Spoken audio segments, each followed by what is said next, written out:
Hey Dad, what's going on? I always find it so weird filming at a cemetery, and I don't know, I just feel like I have the right to grieve in my own way. This year actually marks, I guess, full 5 years since you've been gone.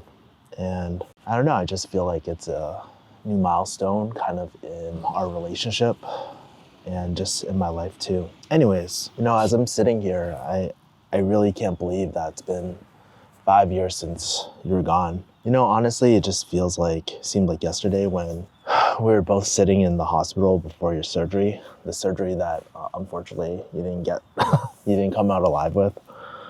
But, I think about like how things have changed since that time. At the time I just remember feeling so messed up, like trying to figure out my career, trying to figure out my way as a man, masculinity, my dating situation, my YouTube channel where, work found me and stuff and they didn't like I was doing social media, but also navigating kind of like the emotional stuff of like everything in my childhood and losing you too.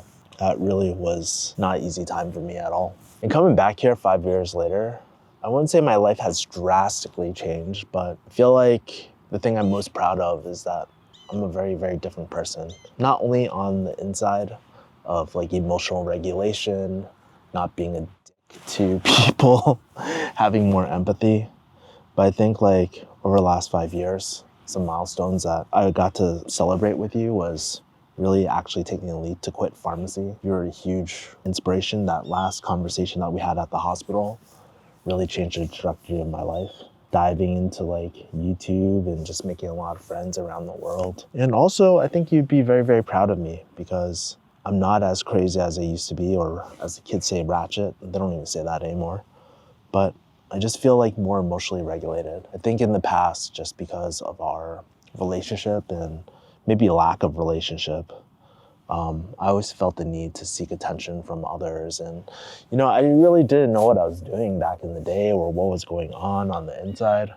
But these days, like, things happen. And not to say I've kind of detached from those moments, but I've learned to better deal with, like, life things and stuff. And it's really cool just seeing my growth, like, being able to use this experience of, like, losing you to just help others around the world and even our own family. A lot of times people just come to me just to help them break bad news or talk about difficult situations. And I think a lot of that was just like coming to terms that a lot of the shit that went between you and me wasn't intentional. And also realizing that I don't think at any point you meant ill harm, ill intent. It was just a way that I was meant to play out, to just like build me up to where I am today, I guess. Anyways, I think for a lot of my life, I was just like kind of taking things to heart, just assuming that, sometimes I can be a little bit dramatic, as you know, and I just assumed ill intent, that you're a bad dad. But, it's kind of funny when we look at things. Also, you're like not the bad dad, not the worst dad in the world, not the best dad. You're my only dad, and I always think about it. And I think the moment that really everything started shifting in my life was the last conversation you had when, I was talking about like pharmacy and how I didn't want to be a pharmacist anymore. And I remember in California when we were driving at the Santa Anita Mall and you had heart failure and stuff like that, and I didn't know. Oh man, I was such a bad pharmacist. I think I always remember that you were kind of against it. But when you were on, maybe during our last conversations, I remember how I was just so lost because I thought getting fired from pharmacy was the end of the world, which honestly, looking back, my manager was just a dick. But, like something, even though you weren't there a lot of times, you were there when I needed you the most. And I'll always remember the part that you said, Kevin, you're smart. We'll just figure it out as a family if you ever need help. And it's been one of the hardest parts, just like asking for help, because sometimes I feel like I'm not deserving of help. Sometimes I feel like people don't want to help me.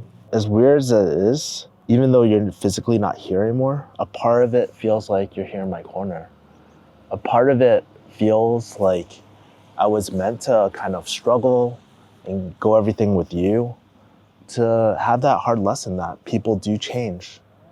I mean, you were always dad, right? You're always really awkward talking to like random people, talking about stupid subjects to people. I do the same thing, like father, like son. But I think the biggest probably moment in my life was just realizing that people actually do change. They can change, because for a good moment, I just thought that things between us, our relationship, especially the last half year, would never get better. And it's so crazy that it took like a culty emotional intelligence course for me to really take the intention to just make our relationship better. To this day, Dad, been one of the best decisions of my life. I'm not gonna lie though, it's been kind of hard going through like the childhood stuff. Like since you've been gone, I think a lot of the inner work that I've been dealing with, and no fault of your own, obviously, but I keep on thinking about how you went from never supporting me with anything to giving me words of affirmations. Because you're no longer here, I can't really have physical conversations with you anymore other than this, right? As much as I love you, Dad, I'm not just gonna fly back to Boston for you. And I don't think you would want me to too. I always think about that moment, about how you gave me affirmations when I was like at my lowest point, when I really needed someone, when I felt alone, when I felt like a failure. I felt like I disappointed so many people. I've kind of learned to kind of do that for myself these days. When I'm not feeling so great, trying to be the father who's there when I needed him the most, and trying to do that for myself and the people around me. But I'm not gonna lie, it's been very lonely. I feel like, not because of our relationship, but because of everything I've gone through and just growing up as a man. It's been very, very hard for me to accept love, even like basic dating stuff. Like even when I had a loving partner, it was just really, really hard to just accept that in my life. And I don't know, I feel like these days, like maybe I'm ready for that next stage of my life. Maybe I'm just supposed to go through what I'm going through right now as well. Some other things too, I think it would have been really, really cool to just have all these celebrations with you, like I do with Mom sometimes, like going to Legal Seafood or whatever. I don't know. Legal Seafood isn't that great anymore from what I hear from my friends, the friends that you probably did not like. But I think it would have been really, really cool to celebrate moments like my first internet dollar on YouTube or my first high ticket sale. I mean, those are all vanity things, but milestones. But I wish I could have celebrated these milestones with you. And I think like the timing of your death and the timing of everything that we kind of went through couldn't have been better. But also think about, you know, how much more I would love to learn about your life and just getting to know you better and just understanding how you grew up. I think it would have been so cool to see me at this stage of my life, really connecting with you and just see the conversations we could have. Like, I think because I was so in it before and I was so emotionally charged that, you know, we couldn't really, you know, I was having conversations as a young 25-year-old. And even though I was in some aspects really mature for my age, not really, but I feel like, you know, the conversations now would be so cool. And just to do a podcast with you and stuff. That's one thing I wish I did, but podcasting wasn't really, really cool back then. So yeah. Something else too, Dad, is like, I wrote down here, like, people can change, relationships can change, and not to lose hope. And I wrote down because for a minute, I really thought we would never have a good relationship. But I also think about this thing too. It's like not losing hope. And I think, I'm not gonna lie to you, Dad, it's been very, very tough recently. Just spending a lot of time, nights alone. Sometimes a part of me, I can understand how you felt like when you came back from the Vietnam War, where like you spend a lot of time alone, you might be going through a lot of shit.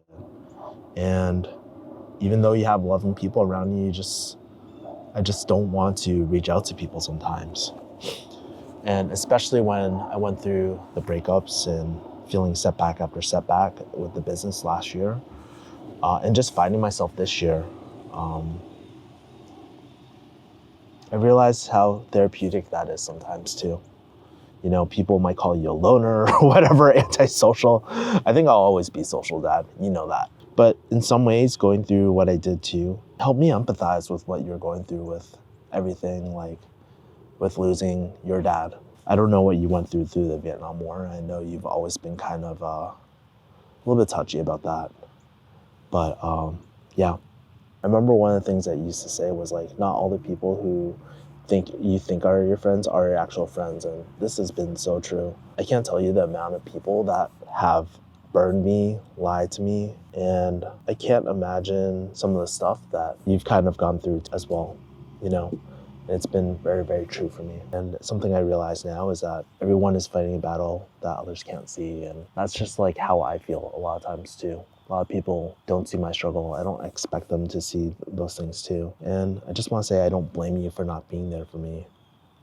Even though it's easy for me to say like, you know, it was your responsibility to fix your own problems, fix your own shit. The truth was you were probably just doing the best that you could at the time with what you had. And part of that was like raising me. I mean, like, I guess like going through that, it's helped me, kind of taught me how to better empathize with others. I think the lack of empathy I used to have back in the day and how that's impacted certain relationships. But going through those tough times, it's also helped me in business, but also just making friends, like real friends, not the friends that you probably saw back in the day, but like real friends where I can hit up, chop it up, and just have real conversations. But I just wanted to come here by myself because you know how mom is. She does not like me taking photos at the cemetery. I don't blame her, but it's just who I am. This weird guy 35-year-old taking photos at the cemetery. The biggest gift that you probably gave me, despite you not being there, like in my childhood, growing up and all that, you were there when I needed the most, when I was going through that stupid pharmacy bullshit. And dealing with those stupid pharmacy like corporate pricks too. I hate those people still. Dad, maybe that's like the next thing I need to kind of let go is like this anger I have for those people who wronged me. I'm just kidding about that, kind of. But Dad, I just really want to thank you for everything you've given me and just like helping me kickstart my journey to go on an alternative path. I don't know what's going to become of everything. You know, I have premonition, like this internal feeling that big things will start unlocking more and more and more. Like these 5 years, 6 years now, we're kind of about the inner work, spending time alone and not being so dependent on people. You know, something I think about, Dad, is that it is true what they say. Sometimes you need someone to believe in you more than you believe in yourself. And I think about like the hospital bed and how I just needed someone at that time. Yeah. Tell Grandma that, I'm really sorry. I wish I got to go see her on this trip. If it wasn't for frickin' COVID or whatever I got sick with, I would have really taken the time to see her. Tell her that I think about her too. I hope she's cool with like grandpa and all that. I hope you're, you know, if there's a heaven or afterlife out there, I hope you're spending plenty of quality time with your dad. And yeah, I guess I'll see you next time. You know, sometimes I think about these videos and stuff that I do it for, and part of it, like, yeah, it's like monetizing on YouTube, but honestly, part of it too is just like, actually all of it, because this video is going to tank, but all of it is just to help other people and just to inspire other people to talk to their parents like we did, like have this relationship that we had, even if it's just for a short amount of time. Just to inspire others to like really not take their relationships for granted and let go of old grudges and, you know, just have real conversations, real relationships and with each other. Okay, Dad. I want to say Merry Christmas. I wouldn't want to spend my 2023, I'm not crying, I'm just like, my throat. I wouldn't want to spend my 2023 on 2 days before New Year's anywhere else. So thank you, Dad. Too bad I couldn't be here on your death anniversary, but I know that you're not a stickler for that. I'll see you later. Thank you, Dad.